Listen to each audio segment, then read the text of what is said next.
Saudara, kalau saudara membaca di dalam Alkitab, saudara akan bertemu begitu banyak ayat-ayat yang menegaskan, yang memerintahkan untuk hidup takut akan Tuhan. Apa sebenarnya yang dimaksud dengan takut akan Tuhan? Dan apa janji-janji firman Tuhan bagi orang-orang yang hidup takut akan Dia dalam kehidupannya? Shalom saudara, bertemu kembali di channel RPG, Renungan Penyejuk Jiwa. Renungan harian yang dibuat untuk menolong setiap anak-anak Tuhan konsisten merenungkan firman Tuhan setiap hari. Renungan ini dibuat secara ekspositori, artinya alkitabiah, sistematis dan gampang untuk dipahami. Silakan lihat layar saudara, kalau tanda subscribe masih berwarna merah, silakan ditekan dan tekan juga tanda loncengnya, maka setiap hari saudara akan mendapatkan seri renungan baru dari channel renungan ini. Saudara, video ini adalah video kedua masih dalam topik hidup takut akan Tuhan. Bagaimana sebenarnya yang dimaksud dengan hidup takut akan Tuhan? Dan apa janji-janji firman Tuhan bagi orang yang hidup takut akan Dia? Itu yang kita renungkan bersama di 3 seri video, yaitu seri video pertama, kedua ini, dan seri video ketiga nanti, saudara. Saudara, kita sudah belajar bahwa di dalam Alkitab begitu banyak ditegaskan tentang hidup takut akan Tuhan. Begitu banyak teks firman Tuhan yang memerintahkan tentang hidup takut akan Dia.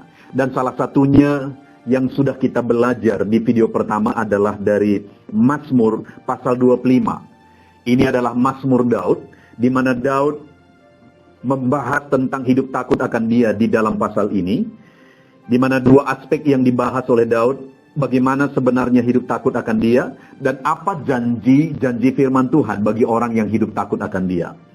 Di mana di ayat 12 Daud menegaskan begini, siapakah orang yang takut akan Tuhan? Jadi sebelum dia mengatakan siapakah orang yang takut akan Tuhan, sebelumnya sebenarnya dia sudah menjelaskan tentang bagaimana orang yang hidup takut akan Tuhan, yang dia beri contoh dirinya sendiri. Di mana kalau kita lihat bersama di ayat 1 sampai ayat 11 ini, kita sudah belajar bersama di video pertama bahwa kalau kita simpulkan, yang ditegaskan, yang dibahas oleh Daud di sana adalah bahwa dia sadar bahwa dia orang berdosa. Itu yang dia tegaskan ayat 7, dosa-dosaku pada masa mudaku dan pelanggaran-pelanggaranku jangan kau ingat. Jadi dia sadar bahwa dia orang berdosa, dan kemudian dia juga sadar bahwa dia layak hanya karena kebaikan Tuhan. Itu sebabnya dia berkata, tetapi ingatlah kepadaku sesuai dengan kasih setiamu, oleh karena kebaikanmu ya Tuhan. Lalu dia katakan ayat 8, Tuhan itu baik dan benar. Jadi dia menegaskan bahwa atas dosa-dosanya, hanya karena kasih karunia Tuhan dia layak.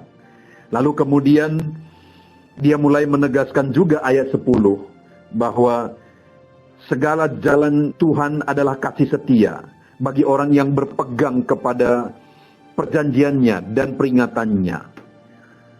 Jadi dia juga menegaskan bahwa aspek yang sangat penting dalam hidup takut akan Tuhan itu adalah berjalan dalam perintahnya, berpegang kepada peringatan-peringatannya. Karena ayat 9 dia mengatakan ia membimbing orang-orang yang rendah hati menurut hukum. Karena Tuhan mau menuntun kehidupan orang yang takut akan Dia. Dan komitmen yang harus diambil oleh orang itu adalah berpegang kepada perintah Tuhan. Jadi kalau kita simpulkan saudara bahwa orang yang takut akan Tuhan itu adalah orang yang sadar bahwa dia orang berdosa, dan hanya karena kasih karunia dan kebaikan Tuhan dia dilayakkan. Oleh karena penebusan Tuhan, dia dilayakkan. Oleh karena anugerah Tuhan, dia dilayakkan. Lalu kemudian di jalan kehidupannya, dalam dia menjalani hidupnya, dia sadar bahwa dia perlu tuntunan Tuhan. Dan dia berkomitmen untuk berpegang kepada perintah dan peringatan Tuhan. Itulah orang yang takut akan Tuhan. Lalu kemudian, setelah memberi penjelasan seperti itu, ayat 12, Daud mulai mengatakan siapakah orang yang takut akan Tuhan, seperti yang sudah dia jelaskan sebelumnya, di mana dia sadar dia orang berdosa, dia butuh tuntunan Tuhan, dan dia berpegang kepada perintah Tuhan. itulah orang yang takut akan Tuhan. Maka di video pertama kita sudah belajar ada janji firman Tuhan bagi orang yang takut akan Dia. Janji yang pertama yang sudah kita belajar adalah bahwa kepadanya Tuhan menunjukkan jalan yang harus dipilihnya. Jadi dalam kehidupan ini, saudara, ada jalan yang harus kita pilih karena itu yang terbaik. Dan jalan itu tidak mungkin kita pilih tanpa tuntunan Tuhan. Karena Tuhan yang membuat tujuan. Dia yang berkata rancangan-rancanganku adalah rancangan damai sejahtera, rancangan yang baik, bukan rancangan kecelakaan. Jadi dia sudah mempersiapkan rancangan yang baik bagi kita. Dan untuk menuju rancangan itu, dia juga yang membuat jalannya melalui kebenaran-kebenarannya. Dan untuk kita memilih jalan itu, tentu saja kita butuh tuntunan Tuhan. Nah, jadi hanya satu jalan terbaik dalam hidup di dunia ini, itulah jalan Tuhan. Bagaimana supaya kita bisa berjalan di jalan itu? Kita harus hidup takut akan Dia. Karena Dia berkata, kepadanya, kepada siapa? Kepada orang yang takut akan Dia. Kepadanya Tuhan menunjukkan jalan yang harus dipilih. Jadi itu janji firman Tuhan yang pertama bagi orang yang takut akan Dia. Tuhan akan menunjukkan jalan yang harus dipilihnya menuju kepada rancangan yang terbaik dalam kehidupannya. Dan yang kedua, saudara, ayat 13. Orang itu sendiri. Siapa? Ayat 12 tadi. Orang yang takut akan Tuhan. Orang itu sendiri akan menetap dalam kebahagiaan. Dan bukan hanya itu, anak cucunya akan mewarisi bumi. Lihat, saudara, bahwa betapa dahsyatnya janji firman Tuhan bagi orang yang takut akan Dia. Di mana dikatakan di sini bahwa orang itu akan menetap dalam kebahagiaan. Jadi dalam perjalanan kehidupannya, firman Allah menegaskan bahwa dia akan menetap dalam kebahagiaan. Jadi kebahagiaan itu memenuhi kehidupannya karena dia tetap ada dalam kebahagiaan dibuat oleh Tuhan. Apa sih yang kita cari dalam hidup ini? Bukankah yang paling penting untuk hidup di dunia ini kita butuh kebahagiaan? Dan kebahagiaan yang tentu saja berasal dari Tuhan. Karena begitu banyak kebahagiaan yang semu, kebahagiaan yang palsu di dunia ini, yang menyesatkan, yang menjerat manusia yang hidup di dunia ini. Tetapi ada kebahagiaan yang berasal dari Tuhan, dan orang yang akan menetap dalam kebahagiaan ini, artinya di sepanjang jalan hidupnya dia akan mengalami kebahagiaan sejati itu. Siapakah itu? Orang yang takut akan Tuhan. Dan bukan hanya dia yang menetap dalam kebahagiaan itu, saudara, tapi ditegaskan di sini, dan anak cucunya akan mewarisi bumi. Artinya anak cucunya pun akan mengalami berkat, akan mengalami janji-janji Tuhan. Bahkan dikatakan akan mewarisi bumi. Artinya menjadi orang-orang yang berhasil sesuai dengan firman Tuhan. Anak cucu siapa? Anak cucu orang yang takut akan Dia. Saudara, saat ini, apakah yang saudara cari dalam kehidupan saudara? Apa yang saudara rindukan? Apa yang paling saudara inginkan dalam kehidupan saudara? Banyak orang mengejar sesuatu dalam kehidupannya, padahal apa yang dia kejar itu membuat hidupnya menderita. Seberapa banyak orang yang mengejar kesuksesan, tapi dia menderita untuk mengejar kesuksesan itu dan menderita setelah mendapatkan kesuksesan itu. Seberapa banyak orang yang mencari harta dan melakukan segala macam cara untuk mendapatkan harta itu, dan akhirnya juga menderita setelah mendapatkan harta itu. Bukankah sebenarnya di balik semuanya itu, baik itu kesuksesan, baik itu harta, baik apapun yang dia cari, sebenarnya di balik itu yang paling utama yang dicari sebenarnya adalah kebahagiaan. Tapi bukankah kebahagiaan yang dihasilkan oleh itu semuanya hanya bersifat sementara, semu, bahkan terkadang menipu? Kalau memang kebahagiaan yang paling kita butuhkan dalam hidup ini, maka marilah kita cari kebahagiaan yang sejati. Kebahagiaan yang benar, bukan kebahagiaan imitasi, bukan kebahagiaan palsu yang berasal dari hal-hal dunia ini, yang sebentar saja bisa hilang. Saudara pernah berbahagia karena saudara mendapatkan sesuatu? Apakah dalam bentuk barang atau apapun misalnya. Tapi sekejap setelah saudara mengalami kebahagiaan. Begitu saudara tahu barang itu rusak atau bagaimana, akhirnya kebahagiaan itu juga akhirnya lenyap. Tetapi mengertikah saudara ketika Paulus berkata di dalam Filipi misalnya, bersukacitalah senantiasa. Padahal dia ada di dalam penjara, dia sedang menderita.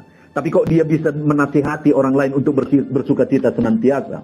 Karena ada satu kebahagiaan dan sukacita sejati dalam kehidupannya. Sehingga sekalipun dalam keadaan menderita, ada sukacita itu.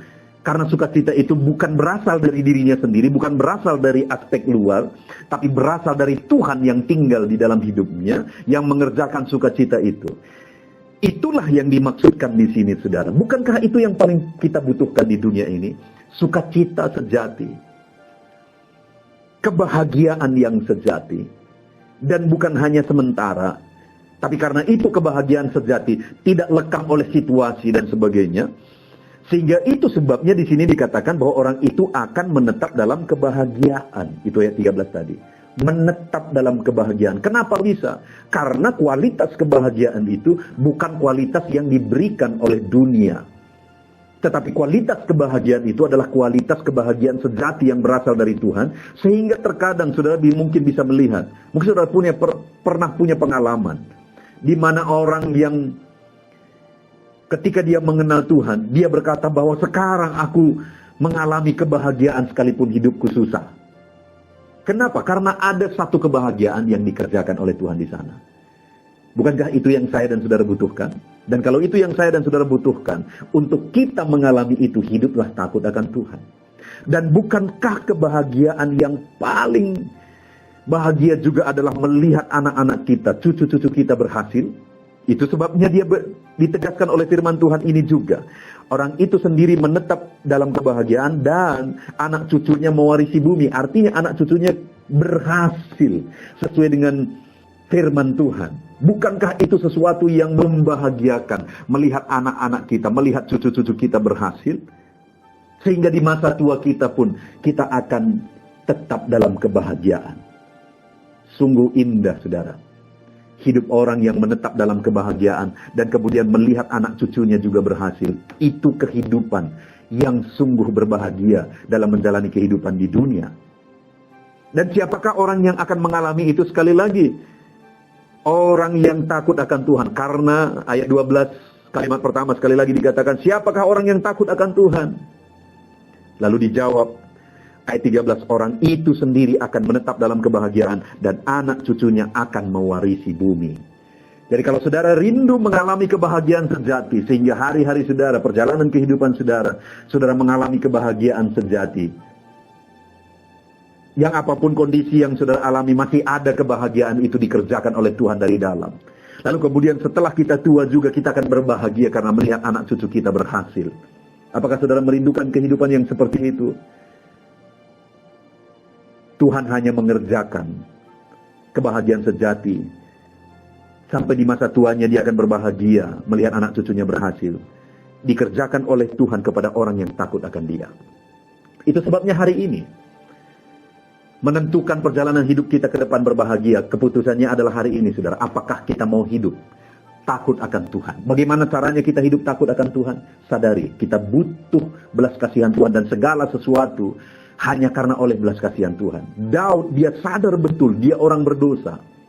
Dia sadar betul bahwa hanya karena kasih karunia Tuhan, dia bisa menjadi seperti apa dia adanya. Demikian juga kita, dalam kita menjalani hidup kita, sadari bahwa tanpa belas kasihan Tuhan, kita tidak akan bisa apa-apa. Jadi apapun yang saudara kerjakan, berharaplah, berlandaskanlah kepada kasih setia Tuhan. Lalu kemudian dia berkata, tuntunlah aku Tuhan. Dan kemudian dia jelaskan juga di ayat yang ke-10 itu bahwa bagi orang yang berpegang kepada perintahnya. Jadi kalau orang yang merindukan tuntunannya, orang itu akan berpegang kepada perintah Tuhan. Jadi apa sebenarnya hidup takut akan Tuhan? Sadar kita orang berdosa, orang lemah, kita butuh belas kasihan Tuhan. Artinya kita berharap bersandar kepada hanya belas kasihan Tuhan. Kita butuh tuntunan Tuhan. Kita berharap Tuhan menuntun kita dengan cara kita berpegang kepada perintah dan firman-Nya. Itulah takut akan Tuhan. Maka saudara akan menetap dalam kebahagiaan. Jadi kalau orang itu hidup takut akan Tuhan. Kalau saya dan saudara memilih hidup takut akan Tuhan, maka janji firman Tuhan yang pertama, sudah kita belajar di video pertama. Tuhan menunjukkan jalan yang harus dipilihnya. Jadi dia akan berjalan di jalan yang benar. Dan kemudian yang kedua, orang itu sendiri akan menetap dalam kebahagiaan dan anak cucunya mewarisi bumi. Dia berbahagia, menetap dalam kebahagiaan. Anak cucunya, dia melihat juga anak cucunya berhasil. Sehingga di masa tuanya pun dia berbahagia. Aku mau pilih hidup takut akan Tuhan dalam perjalanan hidupku. Mari kita pilih hidup takut akan Tuhan. Alami dalam kehidupan saudara janji-janji firman Tuhan di mana dia menuntun saudara kepada jalan-jalan yang harus saudara pilih. Di mana dia mengerjakan kebahagiaan yang sejati dalam hidup saudara. Di mana saudara pun akan melihat anak cucu saudara berhasil. Mari kita jalani kehidupan yang takut akan Tuhan. Kita bersyukur buat firman Tuhan, saudara. Biarlah firman Tuhan ini digenapi dalam hidup saudara. Pilihlah hidup takut akan Tuhan. Dan alami janji firman Tuhan bagi orang yang hidup takut akan Dia. Mari kita berdoa. Terima kasih Bapa di sorga. Saat ini kami kembali bersyukur ya Tuhan. Kami kembali sudah belajar bagaimana seharusnya kami hidup takut akan Engkau. Dan apa yang Engkau kerjakan bagi kami ketika kami pilih hidup takut akan Engkau. Itu sebabnya dalam kehidupan kami mau melangkah hidup takut akan Tuhan. Dan kami rindu mengalami janji firman-Mu di mana Engkau menunjukkan jalan yang harus kami pilih di sepanjang kehidupan kami. Di mana Engkau mengerjakan kebahagiaan sejati dalam hidup kami. Dan kami akan melihat anak cucu kami berhasil sehingga di masa tua pun kelak kami akan berbahagia. Kami bersyukur buat firman Tuhan. Dalam nama Tuhan Yesus Kristus kami berdoa. Amin. Puji Tuhan saudara. Tentunya renungan pendidik jiwa hari ini sudah menjadi berkat bagi setiap saudara yang menyaksikan. Mari kita terapkan firman Tuhan dan raih janji firman Tuhan dalam kehidupan kita sehari-hari. Dan jangan lupa saudara, perkembangan channel ini tidak terlepas dari partisipasi saudara untuk mensubscribe, like, mengkomen, dan men-share kepada lebih banyak orang. Terima kasih buat partisipasi saudara. Tuhan Yesus memberkati.